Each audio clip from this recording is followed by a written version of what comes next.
감사합니다. 우리 이용희 선생님 제일 멀리 갔다 오시고 우리 창세기 34장 오늘 함께 나누시겠습니다. 창세기 34장.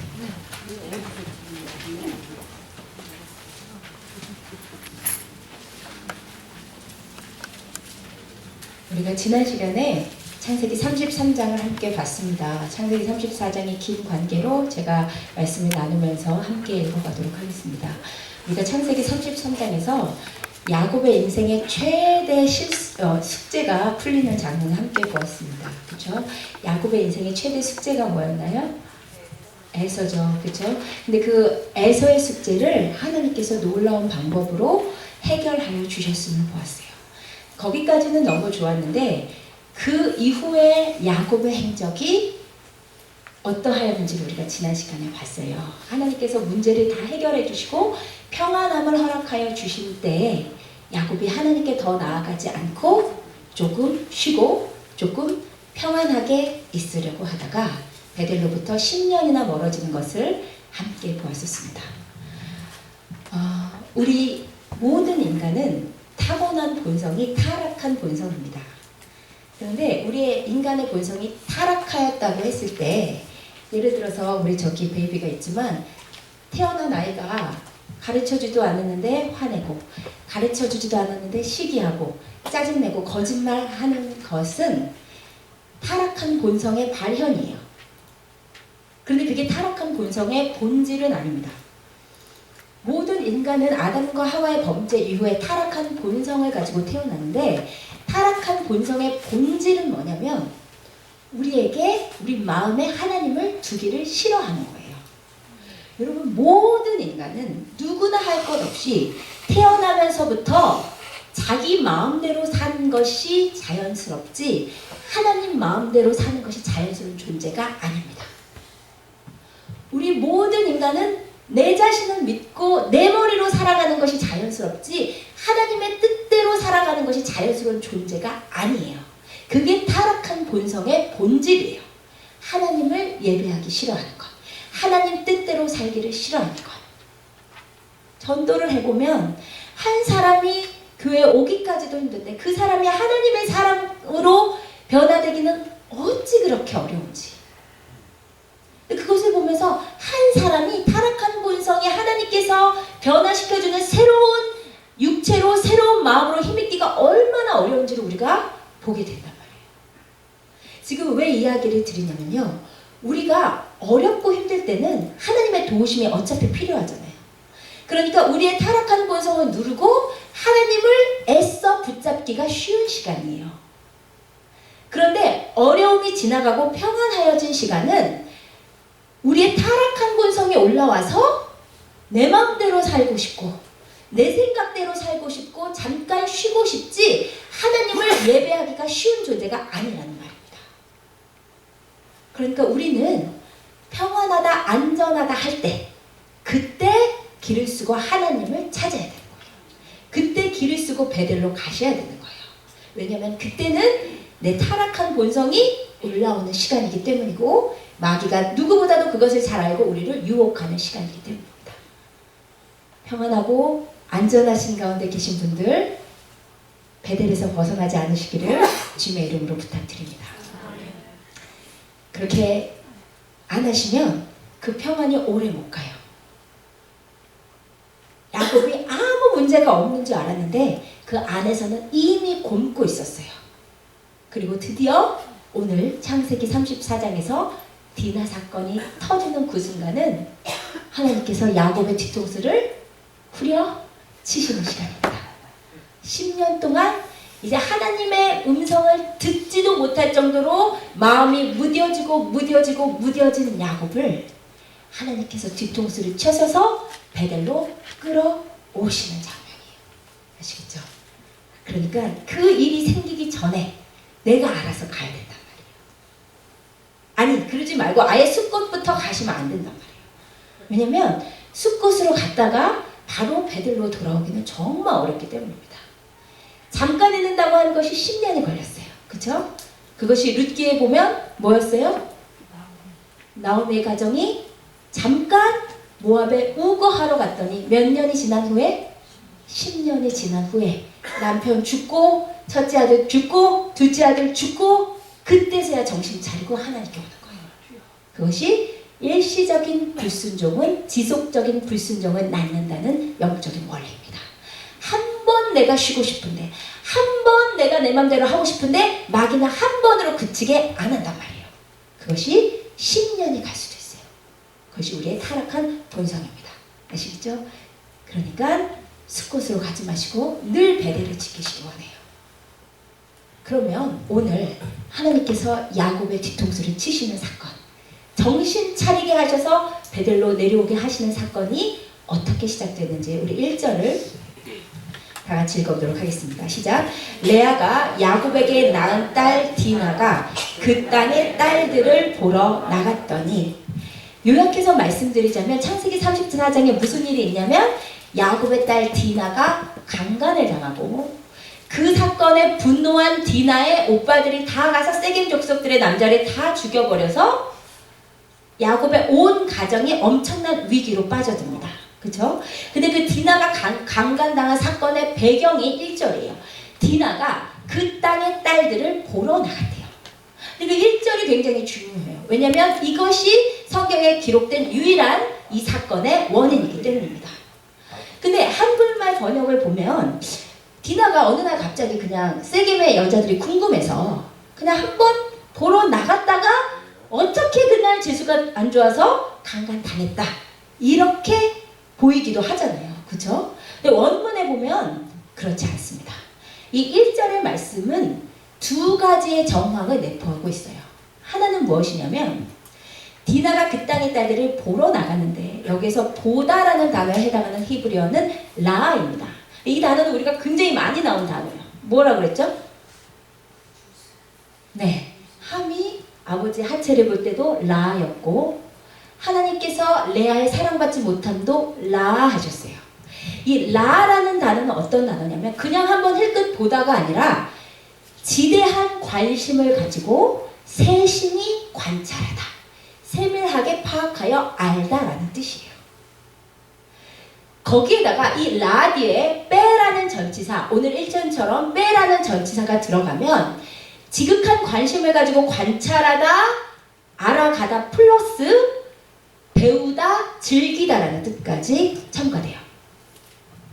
다시 말하면 레아가 어느 날 그냥 한번 가서 누나들 언니들 보다가 강간당한 것이 아니고 레아가 세겜의 여성들에 대한 지대한 관심이 있었어요. 그래서 항상 가서 관찰하고 보고 하다가 세겜 여성들과 친해지고 교제하다가 그들의 문화를 배우고 즐기고 있었다는 것입니다. 그런데 문제는 레아가 그렇게 자주 가서 보고 즐기고 교제한 여자들이 하비스터스 교회 자매들이 아니었다는 데 있어요. 레아가 그렇게 관심을 가지고 논 여자들이 누구냐면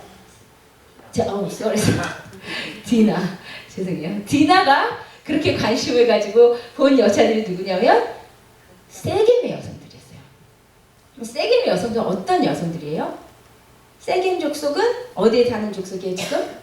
가나안 땅에 살죠. 그쵸? 가나안 족속은 누구의 후손이에요? 함의 후손이에요. 그쵸? 함의 후손의 특징을 제가 가나안 족속의 특징을 나올 때마다 말씀드렸습니다. 가나안 족속의 특징이 뭐라고요? 음란함이에요.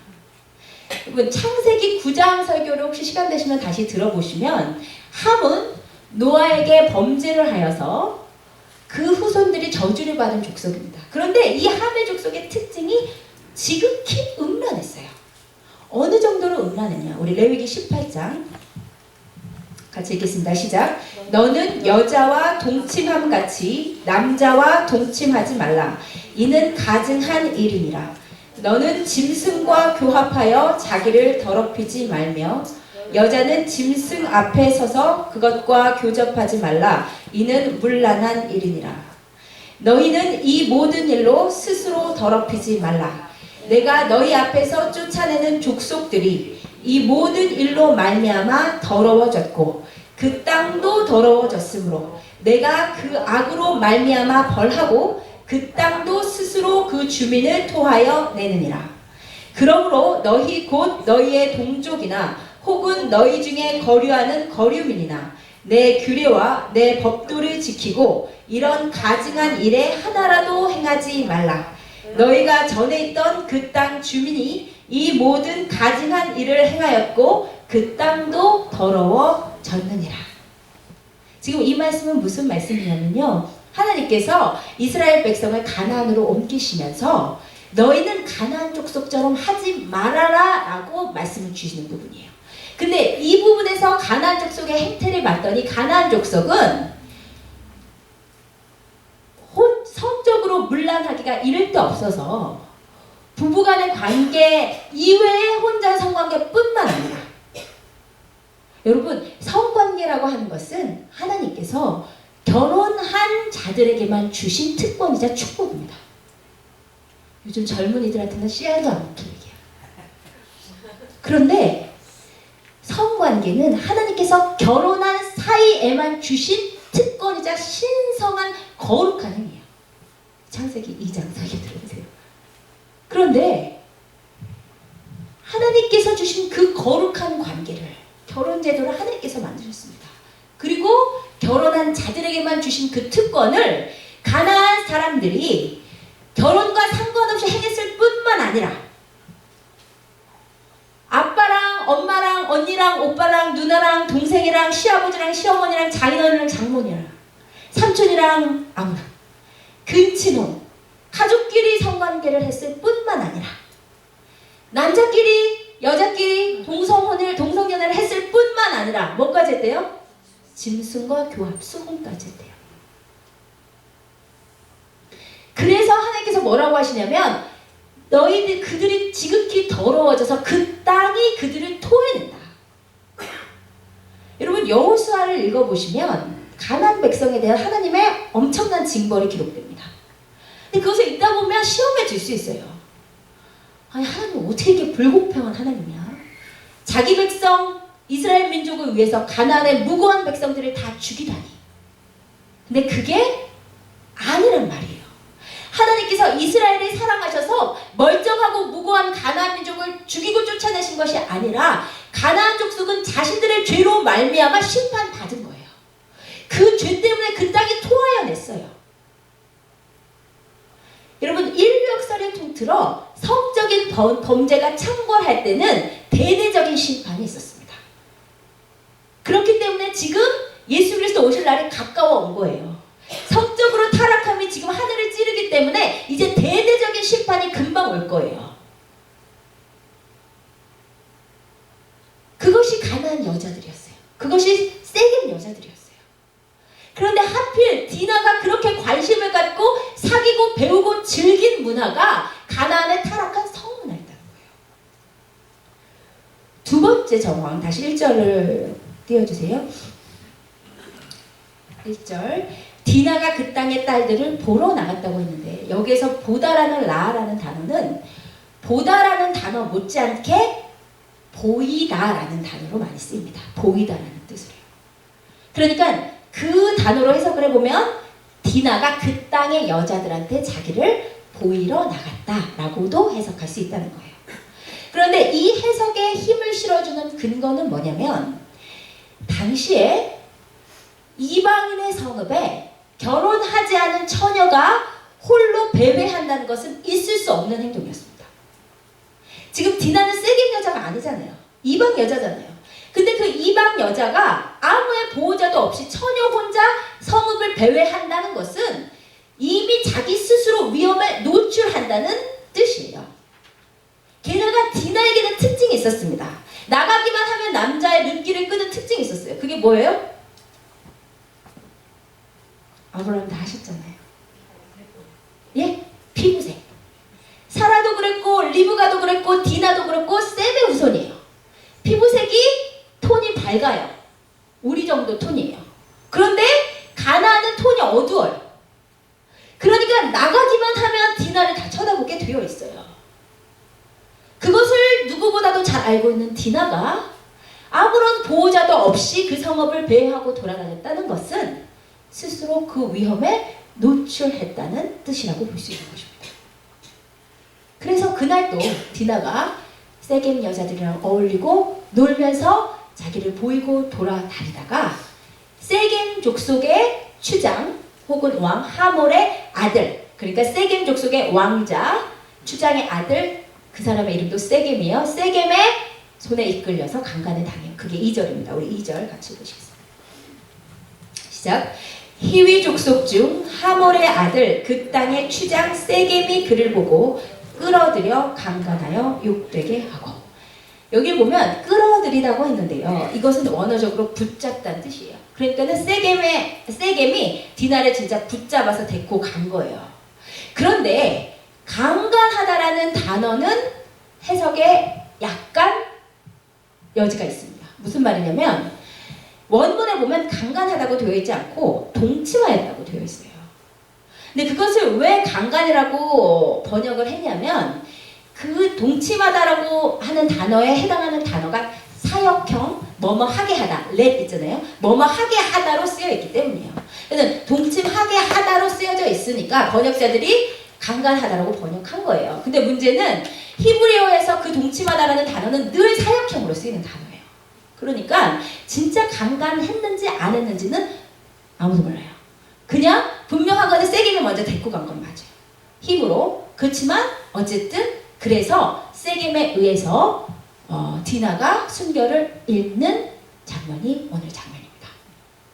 그런데 이 디나 사건을 보면서 우리가 반드시 짚고 넘어가야 될 세 가지 메시지가 있어요. 여러분, 세겜은 세상입니다. 그죠? 야곱의 집은 어디냐면 교회예요. 창세기에 교회는 아브라함의 집, 이삭의 집, 야곱의 집이 교회라고 했어요. 그러니까 디나는 교회에서 교회의 일원으로 지체된 교회의 구성원이며 하나님의 거룩한 백성입니다. 그런데 그 디나가 하나님의 거룩한 백성이 어떻게 세상으로부터 그렇게 짓밟히고 유린당할 수 있었냐는 거예요. 어쩌다가 우리도 잘못하면 그렇게 된단 말이에요. 그러면 세 가지, 우리가 디나처럼 되지 않기 위해서 주의해야 될 세 가지 메시지가 있습니다. 첫째는, 제가 어제 잠을 안 자봤더니 생각이 안 나요. 죄송해요. 예, 첫 번째는 우리의 호기심입니다. 디나가 세겜 여자들을 지극한 호기심을 가지고 쳐다봤다고 했어요. 하나님의 백성들이 우리가 디나처럼 되지 않기 위해서 여러분의 관심과 호기심을 어디에 두시는지가 매우 중요합니다. 하나님의 백성의 관심은 이래야 돼요. 도대체 이 성경의 말씀은 도대체 이게 도대체 나에게 어떻게 지금 말씀하고 계신 건가? 도대체 무슨 의미인가? 혹은 저 사람은 어떻게 하나님을 만났길래 저렇게 예배할 수 있을까? 저 사람의 기도는 왜 이렇게 은혜로울까? 영적인 것이, 하늘의 것이 우리의 관심사가 되어야 돼요. 그런데 하나님의 백성들이 세상 것에 관심을 갖고 세상 것에 호기심을 갖게 되면 디나처럼 세상 것으로부터 유린당할 수도 있다는 말이에요. 여러분, 이행 목회를 해보면 아이들이 나쁜 것을 시작하고 나쁜 데로 빠지는 가장 첫 번째 이유가 호기심입니다. 애들이 저렇게 파티 가서 많이 하는 마약은 도대체 어떤 맛일까? 애들이 저렇게 많이 다니는 저기는 어떤 곳일까? 그냥 호기심에 시작하는 거예요. 근데 여러분, 분명한 것은 죄악에 대한 호기심은 호기심으로 끝나지 않는다는 사실입니다. 하와가 선악과를 호기심을 가지고 볼 때 먹음직스러워 보였어요. 다윗이 목욕하는 여자를 호기심을 가지고 볼 때 범죄하게 되었어요. 여러분, 죄악에 대한 호기심은 안 가지셔야 되는 것이, 죄악에 대한 호기심은 호기심으로 끝나지 않기 때문입니다. 여러분, 우리 가운데 세상에서 해볼 것 다 해보시고 누려볼 것 다 아시는 분들이야 별로 이 나이에 유혹받을 것이 없겠지만, 우리 가운데 정말 못 해보고, 그쵸? 못 가보고, 못 맛보고 해본 분들은 조금 여유로워지면 관심이 그런 대로 가게 돼요. 사람들이 저거 왜 저렇게 많이 하는 거야? 뭐야 저게. 그런데 호기심으로 끝나도록 마귀가 가만두지를 않아요. 여러분, 죄악에 대한 호기심이 드시걸랑 바로 끊어버리시기를 주님의 이름으로 축원드립니다. 호기심을 갖고 뭐야 보다가는 선악과를 따먹게 되어 있는 거예요. 저도 어렸을 때부터 너무 이렇게 엄격한 환경에서 자라다 보니까 제가 산 세상은 이 세상이랑 좀 다른 세상이었던 것 같아요. 아무것도 못 해봤어요. 근데 언제 철이 들었냐, 나쁜 철이. 다행히 오상호 목사님 만나고 철이 들었어요. 아니, 결혼하고 나서 제가 다니는 학교 앞을 걷는데 나이트클럽이 그렇게 많은 거예요. 근데 제가 대학원까지 7년 만에 그 학교를 다녔는데 아니 왜 한 번도 그 나이트클럽을 갈 생각을 못 해봤을까. 그래서 오 목사님한테 저긴 도대체 뭐 하는 곳이길래 나는 왜 저기를 한 번도 갈 생각을 못 해봤을까. 오 목사님은 노발 대발 하더라고요. 아줌마가 들어가면 아무도 환영 안 해준다고. 갈 생각도 하지 말라고. 죄악에 대한 호기심은 호기심으로 끝나지가 않아요. 아실 필요도 없어요. 죄악의 끝은 뻔한 거예요. 진짜. 두 번째, 이 디나 사건이 주는 메시지는 우리의 눈과 귀와 입의 사용입니다. 여러분, 2주 전에 사브리나 월시가 와서 무슨 이야기를 했었냐면 우리는 우리의 영혼을 지키는 게이트키퍼, 문지기가 되어야 된다는 말씀을 하셨어요. 들으셨나요? 통역이 너무 시원찮아서 못 들으셨겠죠? 게이트키퍼, 우리는 우리 영혼을 지키는 문지기가 되어야 된대요. 정말 맞는 말이에요. 우리의 영혼은 궁극적으로 성령 하나님께서 지키시지만 우리의 영혼 속으로 들어오는 것은 우리의 의지에 따라 굉장히 많이 작용이 됩니다. 우리 안에 좋은 것을 넣을지 나쁜 것을 넣을지를 우리가 결정하는 거예요. 그런데 우리는 우리의 영혼을 지키는 문지기여야 되는데 그러면 우리의 영혼으로 들어오는 문이 어딘 줄 아세요? 우리는 우리 영혼을 지켜야 돼요. 우리 영혼으로 들어오는 것을 지켜야 돼요. 근데 우리 영혼을 여는 문이 어딘 줄 아시냐고요? 눈과 귀예요. 아시겠어요? 우리의 눈으로 무엇을 보느냐는 한 번 보고 끝나는 것이 절대로 아닙니다.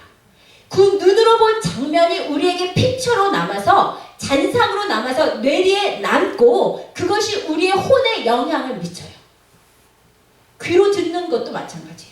우리가 듣는 것이 한 번 듣고 끝나는 것이 아니라 그 잔음이 우리 뇌리에 남아서 우리 영적 상태에 영향을 미친단 말입니다. 눈과 귀는 우리 영혼의 창이에요. 어떤 것에 문을 열어줄지를 우리가 결정해야 된단 말이에요. 그런데 우리가 세상의 것을 실컷 보고 더러운 것을 실컷 보고 음란한 것을 실컷 듣고 그러고도 우리의 영적인 눈과 영적인 귀가 선명하게 하나님을 듣고 보리라고 생각하는 것은 어리석은 것입니다. 우리가 세상 것을 잔뜩 보고 나면 우리의 영적인 눈은 너무 어두워져서 하나님이 안 보이게 되어 있어요. 우리가 세상 것을 잔뜩 듣고 나면 우리의 영적인 귀는 어두워져서 하나님의 뜻을 못 듣게 되어 있어요. 절대로. 우리가 드라마 실컷 보고 나면 드라마는 죄가 아닌데 드라마 보고 기도하려고 하면 머릿속에 드라마만 스쳐가지 하나님은 안 계시는 거예요. 우리가 세상 노래만 실컷 듣고 나면 내가 하나님은 내 영이 찬양하고 싶어도 내 속에서 세상 노래만 올려오는 거예요.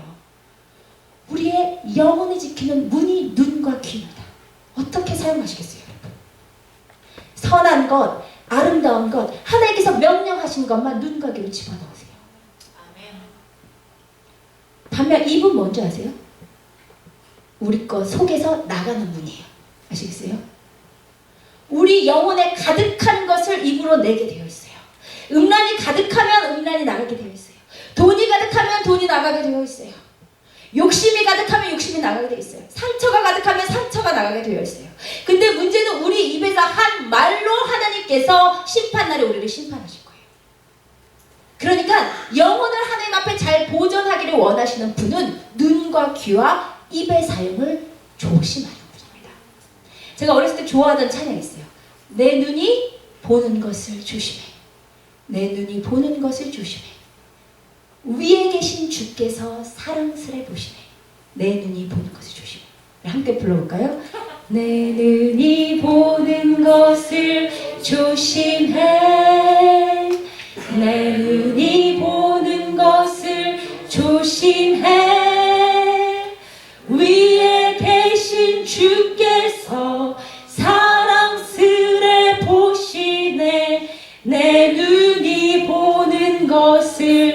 조심해. 내 귀가 듣는 것을 조심해.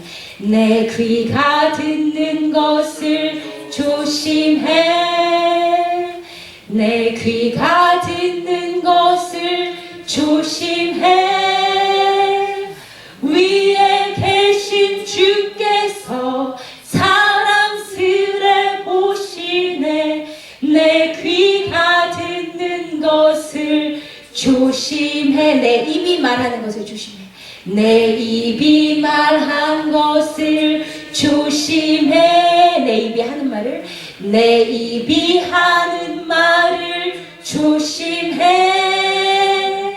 위에 계신 주께서 사랑스레 보시네. 내 입이 하는 말을 조심해.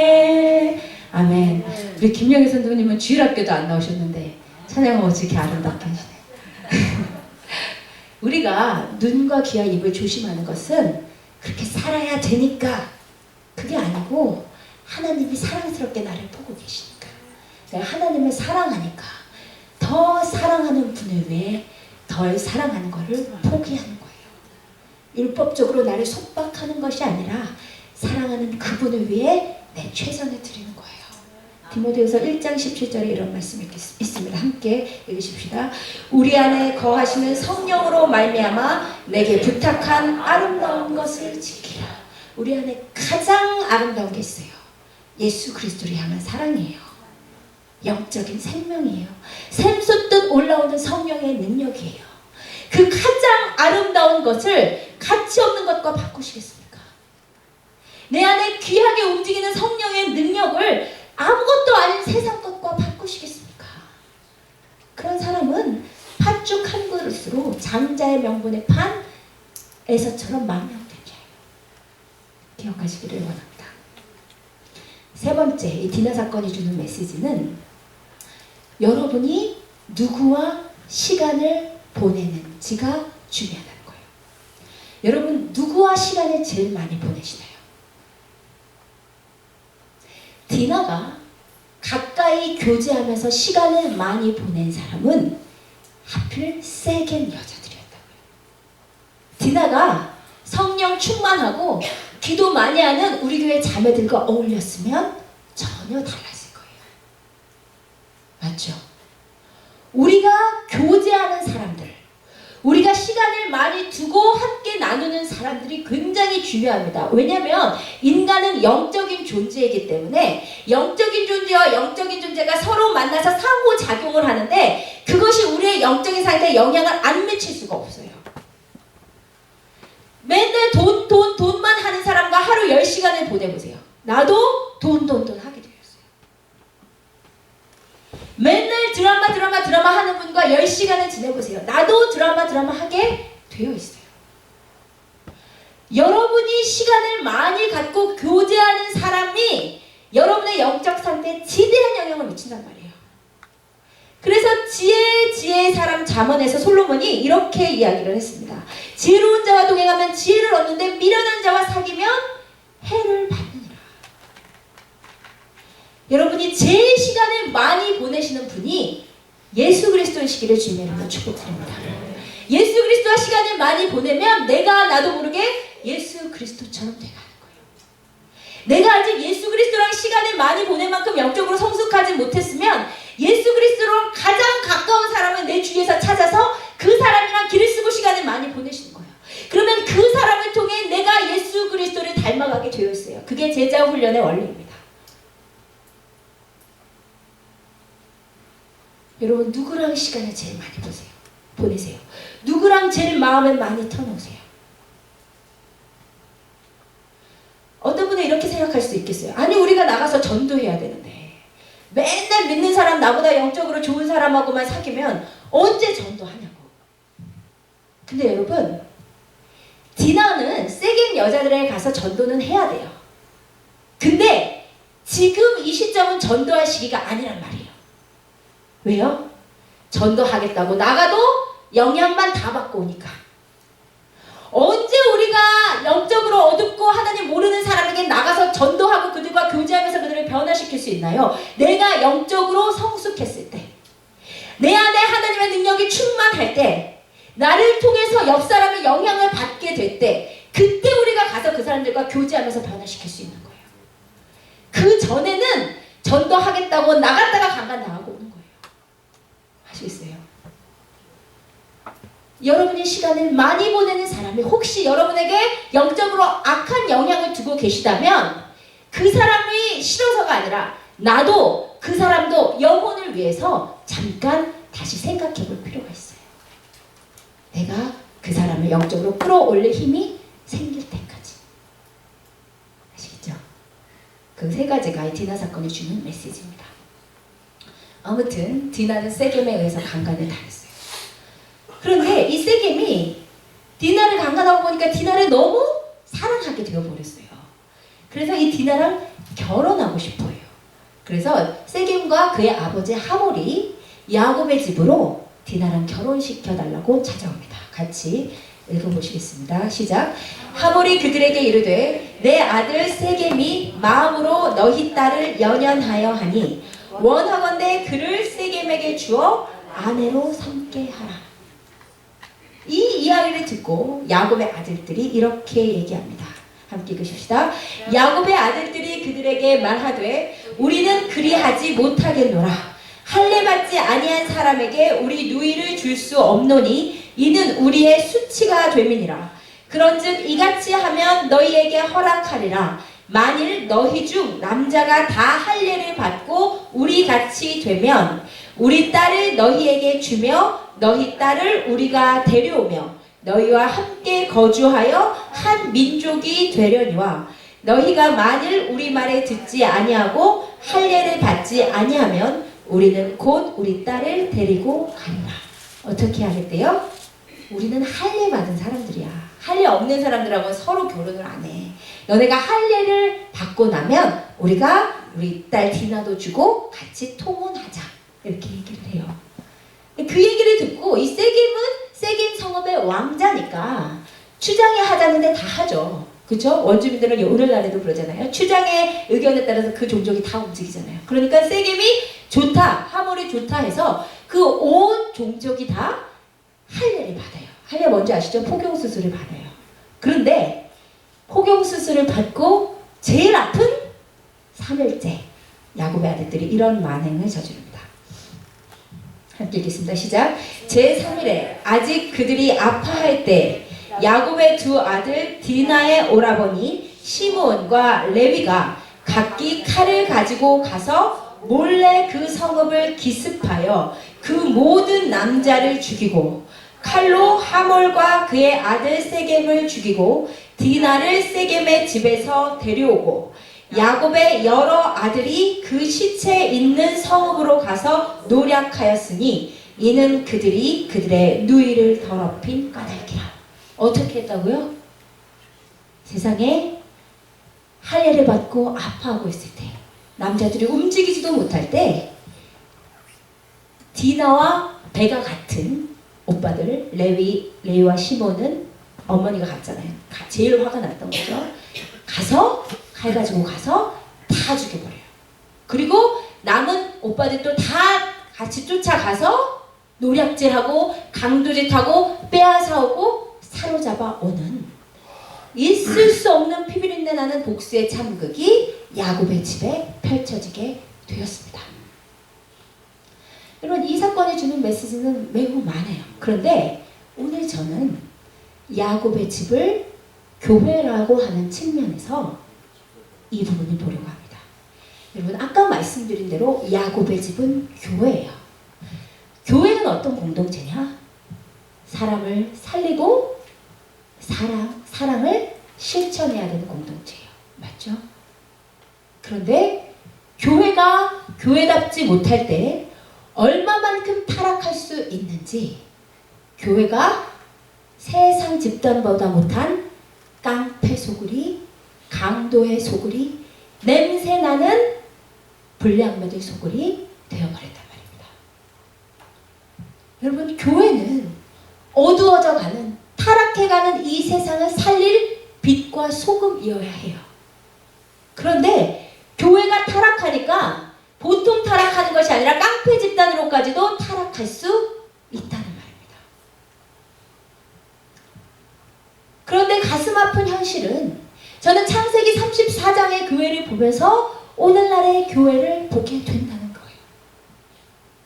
여러분, 오늘날의 교회에 이 미국 땅에 수많은 교회들이 있는데, 한국 땅에도 수많은 십자가가 있는데, 교회들이 교회답게 서서 세상을 변화시켰다면 오늘날 이 세상이 이 지경은 아니어야 되지 않습니까?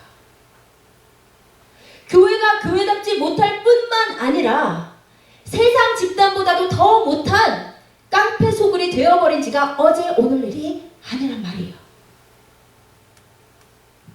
그러면 어쩌다 교회가 이 지경이 됐냐는 거예요. 혹은 어떻게 하면 교회가 이 지경이 안 될 수 있냔 말이에요. 여러분, 우리 교회가 창립된 지 2주년 가까이 가고 있습니다. 이제 3주 앞으로 다가왔어요. 창립 2주년이에요. 2주년 동안 하나님의 은혜로 우리 성도님들의 기도와 헌신으로 교회가 정말 잘 세워져 왔다고 믿어요. 그런데 교회가 정신 차리지 않으면 우리도 깡패 집단이 될 수 있단 말입니다. 우리가 정신 차리지 않으면 하비스터스 교회도 창세기 34장의 교회가 되지 말라는 법이 어디 있냐는 말입니까? 여러분, 교회는 한번 세워졌으면 예수 그리스도 오실 때까지 존속되어야 돼요. 우리 하비스터스 교회가 하나님의 비전으로 세워졌으면 하나님의 비전대로 사명대로 감당하다가 예수 그리스도를 영접해야 돼요. 다시 오실 그 주님. 예수님께서 우리의 눈에 눈물을 씻어주실 그날 우리가 예수 그리스도를 영접해야 돼요. 그런데 우리 교회도 잘못 가면 야곱의 집골이 날 수도 있단 말입니다. 그러면 왜 야곱의 집이 이 지경이 되나요? 세 가지요. 첫 번째는 영적 리더십의 부재예요. 여러분, 이 디나 사건의 특징이 있습니다. 이 에피소드 전체를 통틀어서 이 야곱 집안의 영적 가장 야곱은 단 한 차례도 영적 리더십을 발휘하지 못해요. 야곱은 디나가 강간당했다는 말을 제일 먼저 들은 사람이에요. 근데 이야기를 듣고 어떻게 했어요? 눈물 뿌려 기도하며 하나님께 나아갔나요? 아니요. 뭐 했어요? 아들들이 오기를 기다렸어요. 하몰과 그의 아들이 협상하러 왔을 때도 야곱은 뒤로 빠지고 야곱의 아들들이 하몰과 협상해요. 이 야곱의 집의 영적인 가장이며 영적인 리더로 하나님으로부터 세우심을 받은 사람은 야곱인데, 영적 리더가 영적 리더십을 발휘하지 않고 하나님과 상관없이 사는 자들에게 영적 리더십을 내어줄 때 교회는 강도의 소굴이 되어버렸던 것입니다. 여러분, 그러므로 교회가 하나님께서 원하시는 교회의 모습으로 세워지기 위해서 제일 중요한 것이 목회자들이에요. 영적 리더십들이에요. 여러분이 정말 저 오성 목사님 위해서 기도를 많이 해주셔야 돼요. 당연히 마귀가 많이 공격하겠죠. 쉴 새 없이, 잠잘 틈도 없이. 여러분이 기도해 주셔야 돼요. 근데 목회자뿐만 아니에요. 우리가 이제 목장들이 다시 세워질 것이지만 목장의 리더로 세움받은 목자들이 양떼들을 정말 하나님의 심령으로 하나님께서 양을 사랑하시듯이 영적인 리더십을 가지고 지키지 않으면 그 목장이 제대로 갈 수가 없는 것입니다. 영적 리더십들이 바로 서서 하나님께 가장 민감한 사람들이 영적 리더십으로 세워져야 돼요. 돈 많은 사람이 영적 리더십으로 세워져서도 아니고, 사회에서 지위가 높은 사람들이 영적 리더십으로 세워져서도 안 되고, 하나님 앞에 제일 민감한 사람이 영적 리더십으로 세워져서 영적 리더십으로 목장과 교회를 이끌어 나가야지, 그 리더십을 다른 누구한테 내어줘 버리면, 하나님과 상관없이 사는 자들에게 목장 리더십이 내어져 버리면 교회가 바로 갈 수 없습니다. 리더들을 위해서 기도를 많이 해주시고 리더들로 새로 세움을 받으시는 분들은 정말 목장을 지키는 사명이 있음을 아시고 가셔야 돼요. 두 번째, 이 야곱의 집안이 강도의 소굴이 되었던 이유는 야곱의 집이 세겜에 있었기 때문입니다. 야곱의 집이 있어야 될 곳은 어디예요? 베델입니다. 야곱의 집, 하나님의 교회는 반드시 베델에 있어야 돼요. 그런데 베델에 있어야 될 하나님의 집이 세겜으로 갈 때 세겜의 풍속이 교회에 깊숙이 들어올 수밖에 없는 거예요. 그러면 베델은 어디나요? 하나님의 임재가 있는 곳이 베델입니다. 하나님께서 비전을 보여주신 곳이 베델입니다. 하나님께서 하늘문을 여시고 사닥다리를 오르락 내리락 천사로 하게 하시면서 계시와 비전을 주신 곳이 베델이에요. 교회가 교회답기 위해서는 교회가 하나님의 임재 가운데 있어야 된다는 말입니다. 교회가 하나님의 임재를 떠나는 순간 우리는 세겜으로 갈 수밖에 없어요. 교회가 교회답기 위해서는 하나님께서 이 교회에게 원래 주셨던 비전 가운데 머물러 있어야 된다. 그 비전을 잃고 방황할 때 우리는 세겜으로 갈 수밖에 없어요. 여러분, 그러므로 교회에서 드리는 한 번의 예배 가운데라도 하나님의 임재가 없으면 안 된단 말입니다. 저는 정말 주일 예배에 목숨을 걸어요. 설교 준비요. 2시간만 해도 충분히 설교할 수 있어요. 그런데 왜 제가 잘잠 정말 줄여가면서 내 나름대로 내가 아는 한도에서 내가 하나님께 기도하고 굴복될 수 있는 한도에서 최선을 다하냐면 한 번 드리는 예배가 너무나 중요하기 때문입니다. 한 번 예배를 잘못 드리고 말면 오늘 주일 예배 별로 안 좋았네, 이걸로 끝나는 것이 아니에요. 교회에 하나님의 임재가 떠나면 세겜으로 가게 된단 말이에요. 여러분, 주일날 와서 부르는 한 번의 찬양도 한 곡도 그냥 흘려보내시면 안 돼요.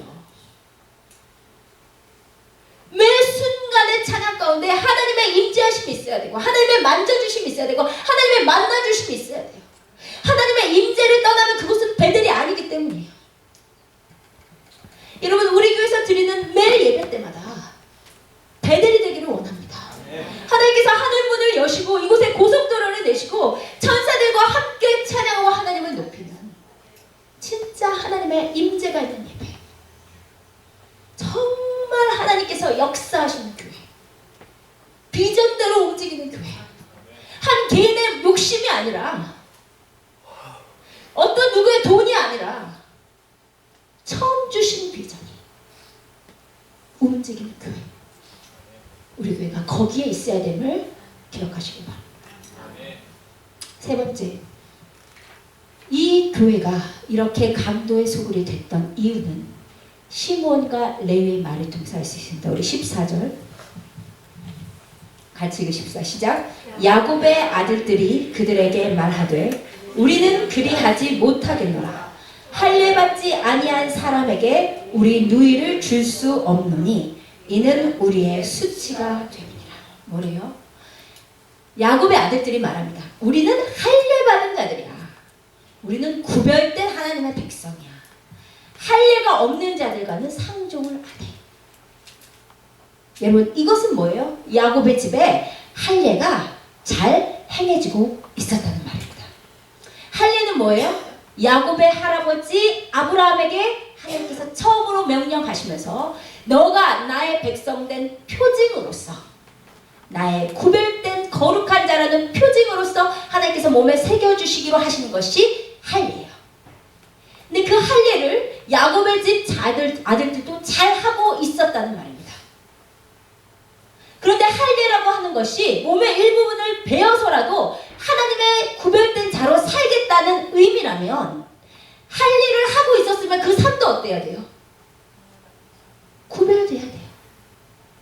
할례 받은 자답게 하나님의 거룩한 백성답게 살아야 돼요. 그것이 할례의 본뜻 아닙니까? 할례라고 하는 종교적인 행위는 있어요. 형식은 있어요. 경건의 모양은 있어요. 그런데 그 안에 경건의 능력은 상실한 지가 오래돼 버렸단 말입니다. 여러분, 이것이 저는 오늘날의 교회가 세겜에서 세상적으로 도둑의 소굴이 되게 된 그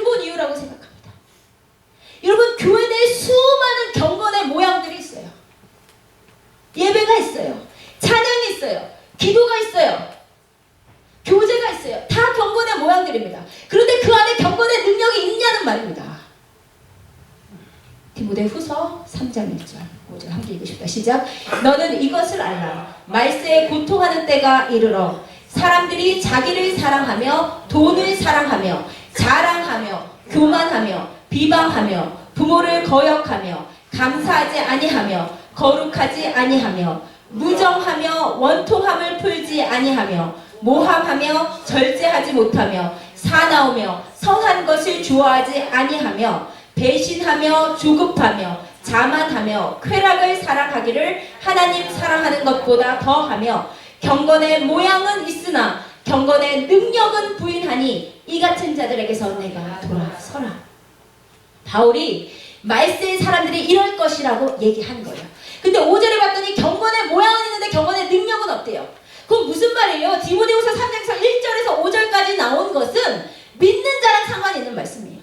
이 세상 사람들은 원래 그렇게 살고, 이 세상 사람들은 원래 돈을 사랑하고, 이 세상 사람들은 원래 쾌락을 사랑하기를 하나님을 사랑하보다 더하고, 원래 무정하고 원래 무자비한데 말세에는 교회에서도 하나님의 사람들도 그렇게 산다 이 말이에요.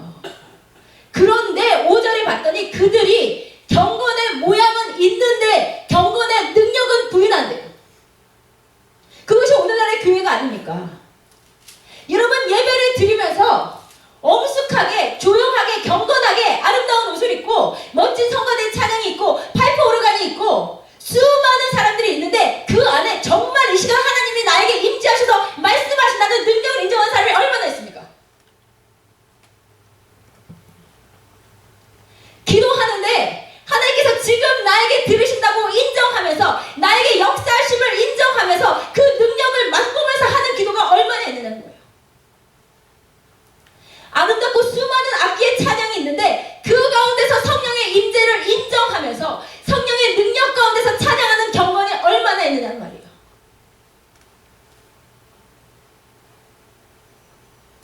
하나님은 그러한 예배를 너무 싫어하십니다. 할례는 있는데 그 안에 능력은 없는 할례를 너무 괴로워하세요.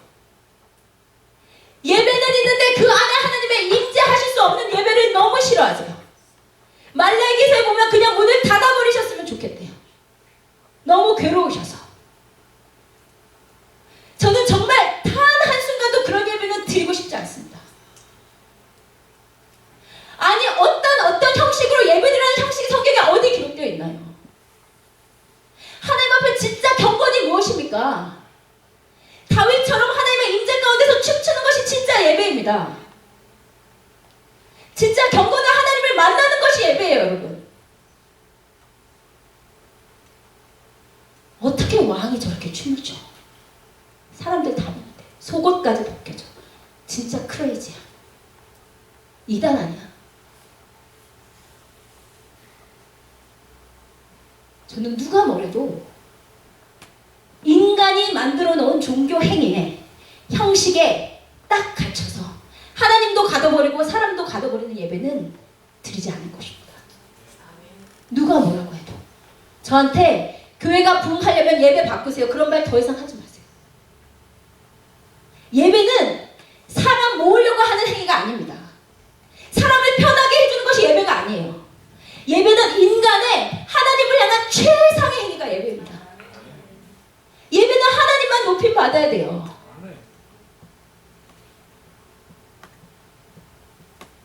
종교적인 눈으로 서로 판단하지 마세요. 다윗처럼 하나님 앞에서 춤을 추는 예배가 정말 드리고 싶은 사람입니다. 고린도 교회처럼 아무 형식 없이 찬송하는 시도 있고 가르치는 말씀도 있고 방언 통역함도 있고 예언함도 있고 형식에 하나님을 가두어 두고 싶지 않은 사람입니다.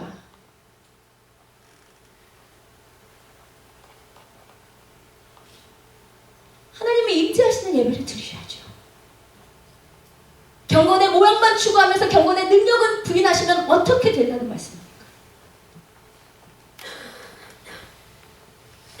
저는 이것이 정말 제 마음에 있는 말입니다. 저는 이 땅의 교회들을 보면 정말 피눈물이 납니다. 그 멋지고 형식 차린 예배 가운데 하나님 도대체 어디 계십니까? 그 예배 가운데 하나님을 만나고 임재서 춤을 추면 이단입니까?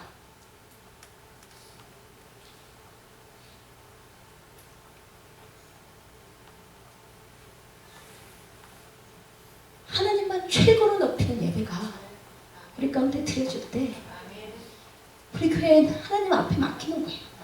부흥 하나님께 있는 거예요. 재정 하나님께 있는 거예요. 우리는 베델에만 있으면 된다고요. 비전만 잃지 않으면 돼요. 진짜 사람이 살아나고 하나님이 기뻐하시는 예배, 그럴 때 하나님이 영광 받으십니다. 그렇게 영광 돌리는 찬양과 예배를 이 시간 함께 드리기 원합니다. 우리 함께 일어나셔서 주님 큰 영광 받으소서.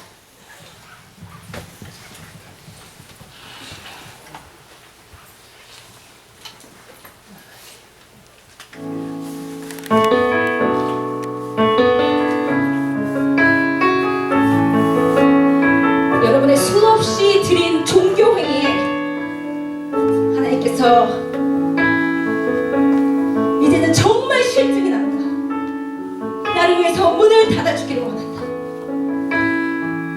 하나님께서 우리를 통해 다윗의 무너진 장막을 수축하시고 다윗처럼 하나님 앞에 가서 자유롭게 춤추고 예배하는 진짜 예배 올려드리기 원합니다.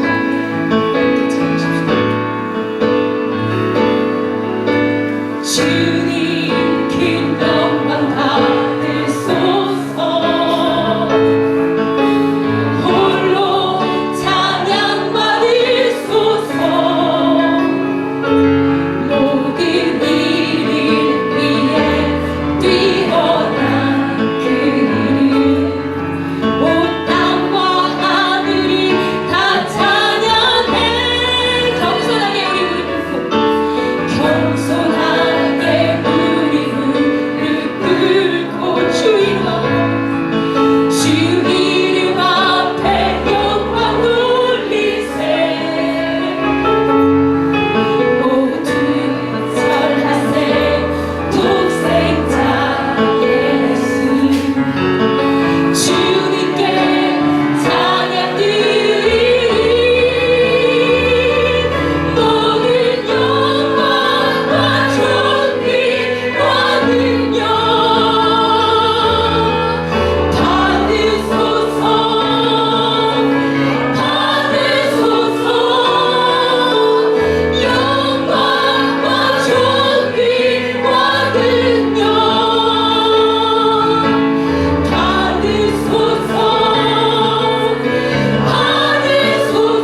종교적이고 형식적이고 그 안에 경건을